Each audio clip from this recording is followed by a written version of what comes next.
Eleanor was a fresh graduate from nursing school, full of life and brimming with optimism.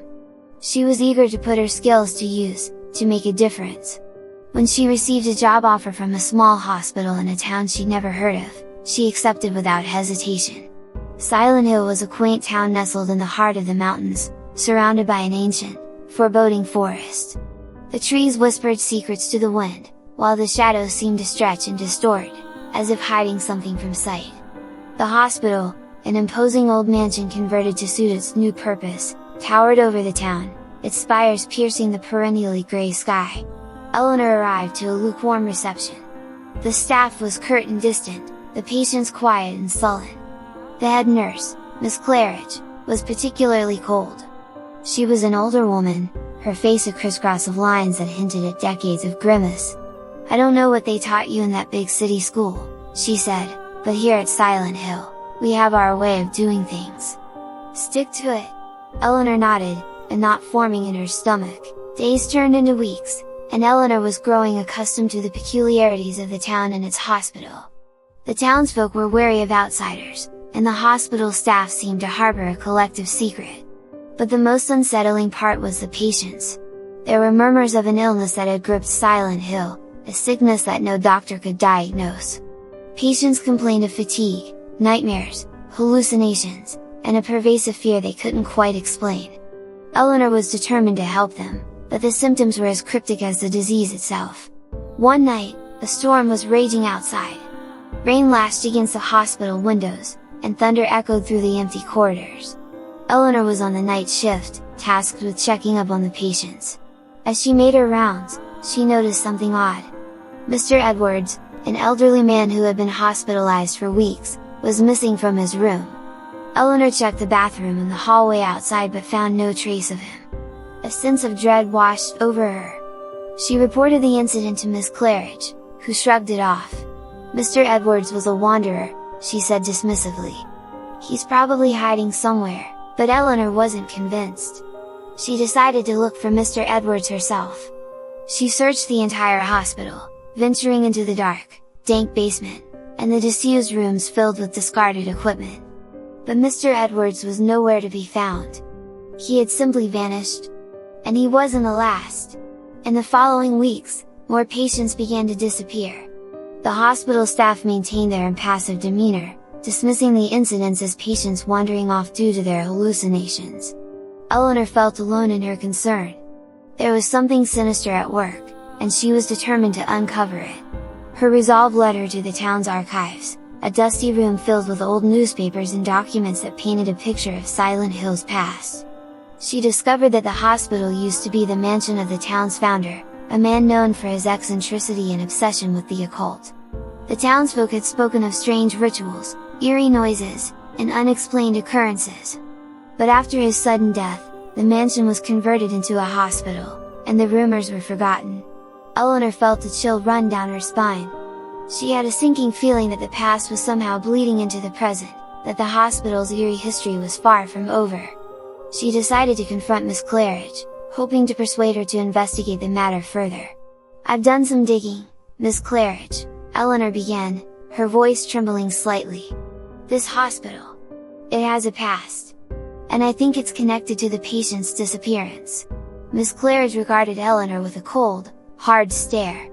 "Your job is to tend to the sick, not play detective," she said, her tone icy. "Stick to what you're here for." But Eleanor wouldn't back down. "People are disappearing, Miss Claridge. We can't just ignore that." Miss Claridge's gaze softened, but her resolve did not. "This is Silent Hill, Eleanor," she said, her voice almost a whisper. "Some things are better left alone." Despite the warning, Eleanor couldn't let go. That night, she snuck into the hospital's basement, where she found old remnants of the mansion's past. She stumbled upon a hidden door, leading to a tunnel that ran deep beneath the hospital. The air was heavy with the scent of decay, and the walls were adorned with strange symbols.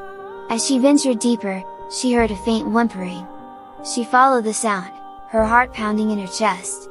The tunnel opened into a cavernous room. In the flickering light of her torch, she saw the missing patients. They were huddled together, their faces pale and eyes wide with terror. In the center of the room, A swirling vortex of shadow and light pulsed ominously. Eleanor felt an overwhelming sense of dread.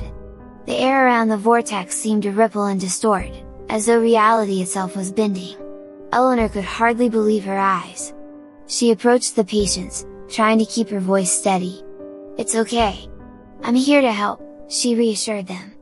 But they seemed to barely register her presence, their eyes fixated on the pulsating vortex. As Eleanor turned to look at the vortex, she felt a pull, a force dragging her towards it. She resisted, her heart pounding, her breath coming in ragged gasps. And then, she heard them. Whispers, hundreds of them, echoing from the vortex. The voices were familiar, they were the patients, their deepest fears and darkest nightmares spilling out into the room. Eleanor knew she had to do something. She had to close the vortex. It felt like an open wound, festering and raw, a violation of the natural order of things. She remembered the symbols she had seen on the walls of the tunnel, the remnants of the old rituals. Maybe they held the key to closing the vortex. She ran back through the tunnel, her mind racing. She scribbled down the symbols she saw, trying to make sense of them. They seemed to be instructions, a ritual to seal away the darkness. But it required a sacrifice, an offering of peace to counter the chaos. Eleanor was torn. She knew what she had to do, but the cost was high. Still, the alternative was unthinkable.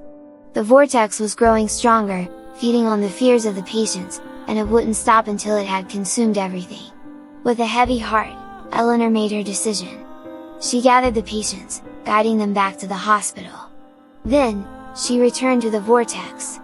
She stood before it, the whispers growing louder, the pull stronger. "I offer you peace," she said, her voice echoing through the cavern. She closed her eyes, focusing on her memories of happiness and contentment, projecting them into the vortex. It felt like a part of her was being torn away, but she held on, pouring all her positive energy into the vortex. Slowly, the whispers began to fade. The pull weakened, the vortex started to shrink. Eleanor felt a wave of exhaustion wash over her, but she didn't let up. She held on until the vortex closed, leaving behind an empty silence. Eleanor stumbled out of the tunnel, her body drained but her spirit victorious. The hospital was quiet, the patients back in their rooms, their nightmares subdued. Miss Claridge found Eleanor collapsed in the hallway, a faint smile on her face. Silent Hill was silent once more. The patients stopped disappearing, their strange symptoms began to fade. Eleanor was hailed as a hero, but she shrugged off the praise. She knew the truth. The hospital was a place of healing once more, but its past would always linger, a shadow in the corner of their eyes. Eleanor's life in Silent Hill was far from easy, but it was hers. She found a purpose, a place where she could make a difference.